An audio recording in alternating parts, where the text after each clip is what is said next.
Hey guys, thanks for joining me here on Feature Junkie. My name's Ed, and I'm back with another review on the new movie, A Haunting in Venice. Directed by Kenneth Branagh, starring Kenneth Branagh, Michelle Yeoh, Tina Fey, James Dorman, Jamie Dornan, Kelly Riley, and the many, many more. So quickly, I just want to say sorry about the hiatus. I was on vacation, all that stuff. I'm finally back. I'm so excited to get into these movies, reviews. I got so many movies to catch up on.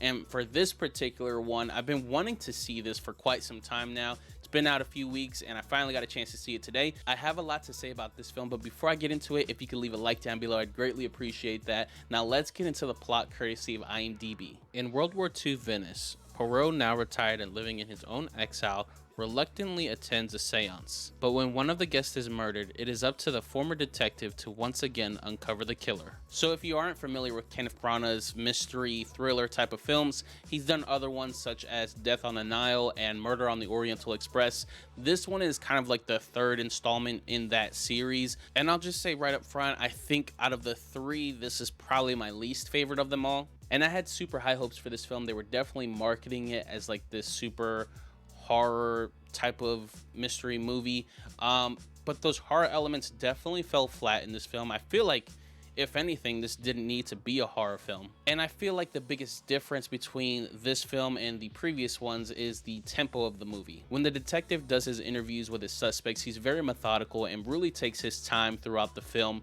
getting every single detail he can through each suspect. And I really like that he does that. However, in this particular film, it is a horror film, and with horror films, they are much slower paced films. So when you add slow paced dialogue with a slow paced type of film, it just comes off really flat. And for me, I definitely lost my focus a few times in the film. I can't even lie, I dozed off in one part of the film. My wife had to wake me up. But when you compare it to the other ones, the pacing is definitely slower, it's not as upbeat, and it kind of comes off as a draggy film. Now, acting wise, I had no problems with anyone that was in the film. I was really excited to see Michelle Yeoh take on this character. I've never seen her in this type of role before, and I don't want to spoil too much about the film of what happens with each character because this is a whodunit type of film. But I will say for the majority of the film, it's actually pretty easy to figure out who did the killing. Now, diving deeper into the plot and more of a positive note on the film, I really did like the way they approached the detective's background. At this point, he's already solved so many cases and he's kind of feeling like wherever he goes, death follows him. And it's an interesting take to go. You see him retired at this point. He doesn't want nothing to do with anyone, but because of the dilemma that he's in, he has to step up and be the detective that we all know him to be. So that part of the film I really did like, but overall as a film, for me, I can say that I could probably just pass on this one. I didn't really need to see this one. I felt like the other two were much more stronger. And it looks like down the line there might be doing a fourth one.